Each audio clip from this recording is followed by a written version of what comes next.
I heard his voice before I saw him. "Dad, I can't. I don't have my insulin pump." Panic, raw and thin, slicing through the phone. He was crying. My son. My blood. My responsibility. Then I heard her voice, calm, like she was explaining the weather. "I took it away," she said. "He didn't do his chores. He can have it back after dinner." Everything went silent in my head. I didn't move. I didn't breathe. I just said, "Stay right there," and I called 911. By the time I pulled into the driveway, sirens were already flaring behind me, police lights bouncing off the walls, red and blue ghosts illuminating the night. She tried to spin it, tried to tell the officers, "It's just parenting," but she didn't get to finish. I watched the recognition wash over her face, the first crack of fear. I let them handle her, the professionals who wouldn't be swayed by manipulation or charm. I walked straight to my son, holding him as if my arms could absorb all the fear he had been forced to carry. He shivered in my embrace, and I realized, this is what betrayal looks like. I met her 16 years ago in a sunlit cafe.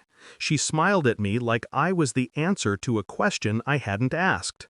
I fell for her because she seemed steady, reliable, funny. She became my partner, the mother of my child, the center of the home we built. And yet, somewhere along the line, the person I loved had vanished, replaced by something colder, sharper. A small, constant erosion of trust. At first it was subtle, late nights, dismissive comments, secret phone calls. I chalked it up to stress, to life. But the pattern became undeniable. The first real alarm was the financial deception. Hidden accounts, withdrawals she swore were for bills, but I traced the money. Luxury items, gambling, lies stacked on lies. Then the emotional manipulations. She positioned herself as victim, as martyr, while twisting my son and me into guilt. By the time the insulin pump incident happened, I wasn't reacting. I was waiting, calculating. I don't act on impulse. I observe, I track, I plan, and I never forget. I documented everything, the messages, the receipts, the lies. I created a chain of evidence so meticulous that when the lawyers and authorities reviewed it, there was no room for doubt. Every secret she buried, every manipulation, every cruel calculation laid bare. Then I watched, I waited for the right moment.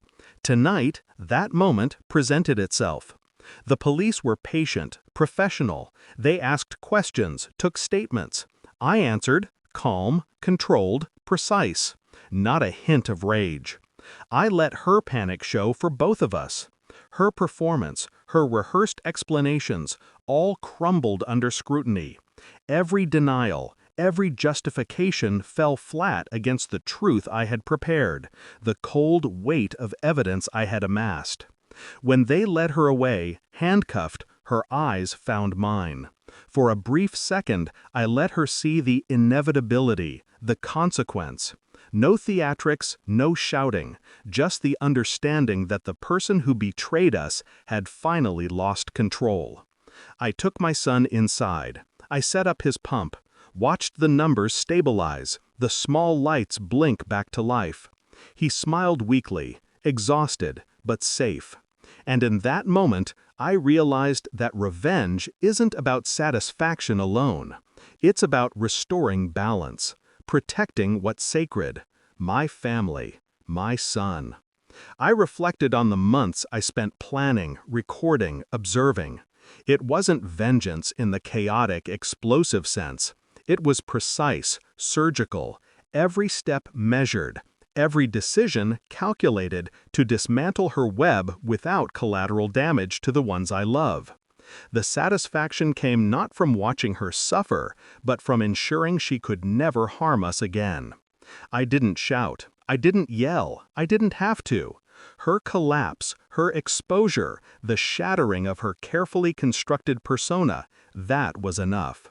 As I held my son, I realized the truth I'd known all along.